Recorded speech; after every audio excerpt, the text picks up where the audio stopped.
So here you are, and welcome to Living a Fulfilled Life with Tessa-Marie. How are you guys feeling today?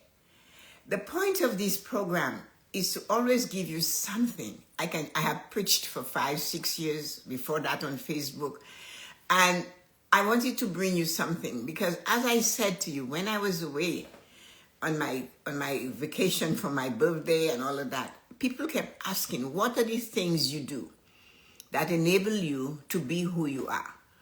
And then I realized it's the fulfilled life that I live that's pulling them. They're seeing I am 80 and the things and the attitude. It's the attitude. And sometimes I touch my heart and I said, it's what you hold in there. And that's true. So our topic today is stop having the same 40-year argument with family and friends. That one. You are giving yourself over to the past and completely ignoring the present. And we talk about that all the time because that is where pain lies, in the past. At the moment, there is no pain in the present, in the gap. The gap is the hump, is the bridge. It's a gap, it's a stop. And it's the present moment. And so many of us all over the world waste so much valuable, non-renewable thing called time in the past. We suck on our teeth, we get frongs, we have faces, we have lines that are created and they're deeper. A laugh line is softer. That's a frown line. Everything goes. So we live in that past. And we take those arguments to the present. Not only it is the same argument, and some of it has changed. Because, somebody died, somebody said, and not only what it is the intensity and the deeper anger it leaves within us. Some of those arguments have torn the family apart, and people have gone to their graves still thinking, dying with that. And then the others that stand at the casket and just cannot do anything about it now. The regret. You see, we live that life. And when we see that person, so let me tell you a story about Genevieve. She worked with us for a while. And this woman was so angry at her mother-in-law that she couldn't get over it. She would bring it up even at work.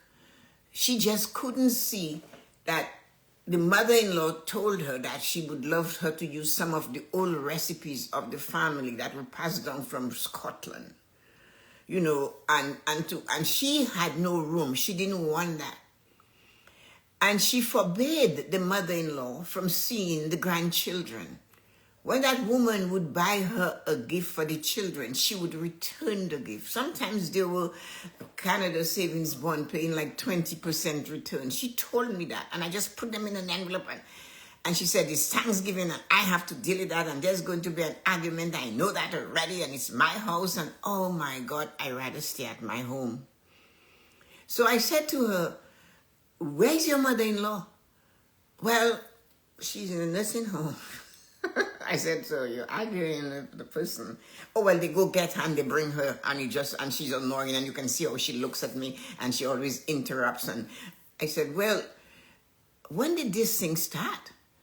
She said, when I told my husband that he should love me first and then his mother. No, and then the children and then the mother. And I said, and what happened? She said, my mother-in-law said, the love you have for your husband is not, or your husband has for you, is not the same kind of love you have for your wife, for your mother. It's two different types of love. One grows out of respect and realizing the person that birthed you did this and that. And the other one is the seeing you, loving qualities within you and using it to live a fulfilled life. And that is what it is. And that argument has been going for more than 40 years. So we have to remember those arguments at Thanksgiving. It seems to be at Thanksgiving they come more. And the behaviors, they have to say, because you see, it hurts. And that still is tearing Genevieve. She's retired now. The lady has died. But when Thanksgiving comes, she gets a headache about preparing for Thanksgiving. And I'm telling you, the old argument you're having about how and what happened 40 years ago, 20 years ago, this is bothering me because that is when I went to see my mother, I fell and she doesn't like, I have heard that, believe me. I know someone who said that to me, that she fell on the way to her mother for Mother's Day because she knew the energy from the mother was bad. Come on. And they argued. You don't have to buy that. Take it back.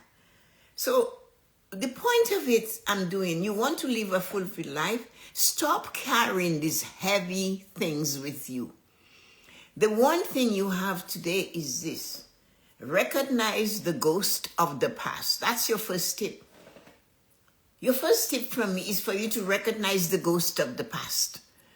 The next time a familiar argument begins to rise, pause and ask yourself, am I arguing with the person standing in front of me today? Or am I arguing with a ghost from 20 years ago? Let go of the old script. And when you come, you have to pause. When you see the thing is drawing into, and let me tell you, people don't need alcohol to do that. You can feel it in the tension in their shoulders, in their behavior. When you see it coming, you have to be aware and pause and say, should I go or should I stay? Should I get involved with this or should I just relax? Again, choose, because you are hurting you and no one else. You're supposed to be enjoying a meal and you leave with your stomach bubbling and you're wondering, why is my stomach bubbling? Because you were angry, you swallowed, just think of it. Recognize when the ghost of the past is appearing and look at that ghost and say, not today. I'm done with you. I've rested it. I'm not doing that. Do not be, if you know that you are the person standing there and they're going to pull you first, do not be that person to start a conversation. Relax, take a lovely deep breath and say hello to everybody. And let it sit. Now, tip number 2, choose peace over being right. You do not have to be right, because there is no right in anything. Your opinion and your belief is yours. It doesn't have to be pounded into a young person's head. I did that and you should do this. Or the older one, no, why didn't you do that? I had warned you. Come on. That is the past. What you did is the past.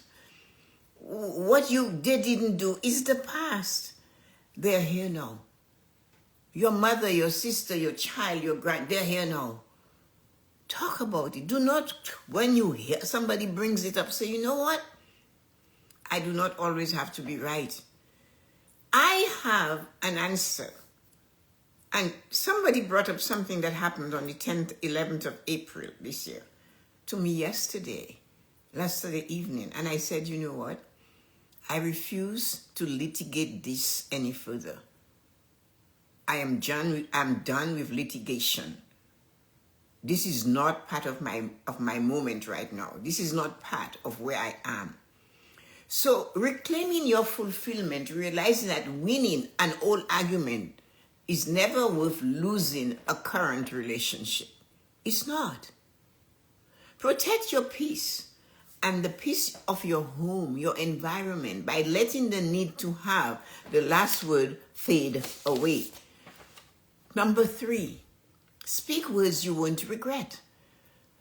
Live and speak in the present with the awareness, right? That our time together is precious. It is precious. Fill your moments with kindness, understanding, and love rather than regret. It's no. If you want to mend it, go to that person and greet them first. And say, hello, how are you doing today? I thought of you and I was looking forward to seeing you. You can maybe say, let us have a chat. We're both getting old enough. Can we just rest this over here and move on? It's not going to get better. It's not going to be fixed because it's the past. We cannot go back to 40 years ago when you told me that I was ugly, or when I told you you had a big nose. We cannot fix it. it's too late. So you have to do that. Because you see, you have to claim where you are in the moment. It's amazing. You have the moment to be in this beautiful environment now with voices and laughter. Immerse yourself in that. Live your life and speak in the present moment. Stop saying it was better in the old days. No, it wasn't. That's why they fixed some things. So there's what you have to do. Drop the script that you always use. Think of one recurring argument that you've had with a loved one. Today, make a conscious and a sacred decision to temporarily retire the argument if it is brought up. Your only response should be, and I wrote that down, I need to be clear. I love you, and our relationship today matters more to me than who was right back then. I love you. And our relationship today matters more to me than who was right back then. Choose connection over conflict. So today, I'm sending you off with this blessing. To remember, you have 3 of those wonderful things. Choose peace over being right. Speak words you won't regret. And of course, recognize the ghost when it's showing its ugly little head. Remember, it's a ghost. It's not real anymore. May you find the strength today to break the chains of old arguments that no longer serve your soul. And I pray that your mind is granted the clarity to live fully in the present. And your home is blanketed in deep restorative peace. May your relationships be healed and strengthened from this moment forward. Do not hold that pain and allow yourself to stand in the present moment and still feeling it. Shake it out. The songwriter said, the singer said, shake it out, shake it out. And remember, everything you do is amazing, beautiful, and spectacular. Live that. If you didn't, and you try saying that, it won't sound right. It won't feel right. Everything I do is amazing, beautiful, and spectacular. Everywhere I am is amazing, beautiful, and spectacular. Take a deep breath and swallow this one.